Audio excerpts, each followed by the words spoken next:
It used to be considered not a good thing if you were an anime voice actor. They didn't want to touch you for normal animation because, like, oh, you're not a real voice actor, you're an anime voice actor. And it took a long time and some very big voice actors to kind of break through that stigma and barrier of anime voice actors can't do regular voiceover work for animation. That's, like a normal, like Animaniacs, which is an American made show, as opposed to Cowboy Bebop. They were like, oh, you can only do that, you can't do this. And it just created this, it created this kind of stigma about it. And anime voice actors are like, this isn't fair or right. Like we can do both. But it took Steve Bloom and Kyle Hebert and a few other people to start booking regular animation. Like, oh, they can act. Big surprise. A voice actor is in the title, voice actor. So it was kind of the same thing with honest game trailers and honest movie trailers. I would go to I'll give you a perfect example. I went to Sony Studios because my first manager that's what their biggest clients. They actually brought me in to introduce me in person because he just started managing me and he wanted to put me in front of some folks. And he's like, your voice sounds familiar. What have I heard you in? I was like, well, I work on this YouTube channel. They basically make fake fun of movies. It's called Honest Trailers. He's like, oh, I've heard that. So you're not a real voice actor. You're a YouTube voice actor. And it became the same exact thing. It's like a YouTube voice actor was considered unprofessional compared to a real voice actor. And that was kind of a really big dig. So for a long time, Hollywood puts labels on people, right? Coming from, Big Karma is all about pushing for disability inclusion and representation.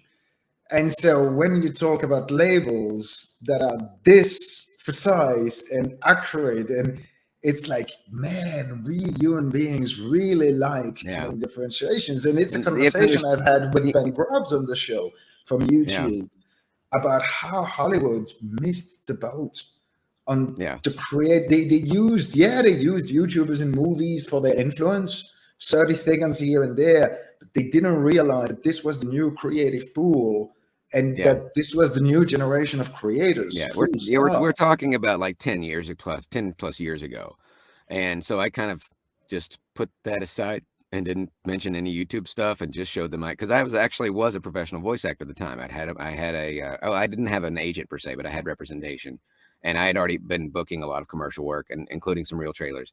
So I was like, well, if they consider a YouTube voice actor and not a real voice actor, then I'm just not going to tell them about the YouTube stuff.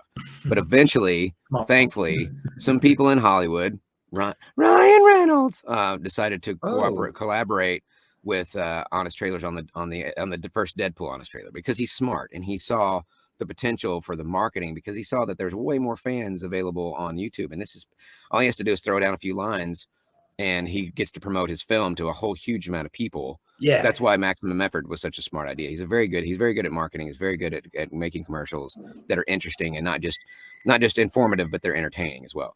So Turkish friends from games teamed up with him for some commercials on their Match 3 games. He was insanely wonderful to work with. I got to work with him in person, so yeah, I completely agree. And the results were amazing, obviously. Yeah, he works fast. Yeah, he ducks it out quick. He gets it done, and it's always awesome. But yeah, so they had kind of borrowed from Honest Trailers for the opening credits of Deadpool 1. So we just reached out to him, and he's like, yeah, of course, I'd love to. And of course, he promoted it out there. Well, that put me on his radar. And then when I booked the first Hitman's Bodyguard trailers, he recognized the voice, and he was out there promoting it with #EpicVoiceGuy because he knew who I was.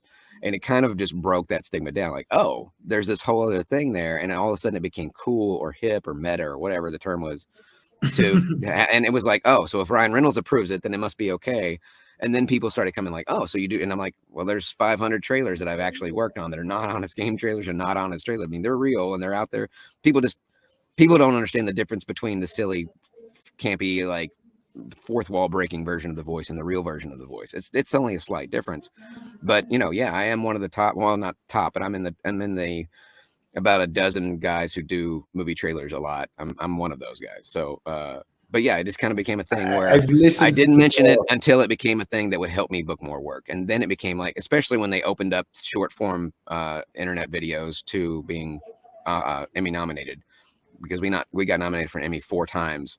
And it's like all of a sudden, it's not just a YouTube series; it's an Emmy. It's a 4-time Emmy nominated series. Oh yeah. So yeah, once it became a resume item, then I could be like, hey, I'm also the voice of Honest Trailers. You know, so I had to work on building another resume that had nothing to do with Honest Trailers first. So I was just constantly booking, constantly grinding, just anything I could get out there.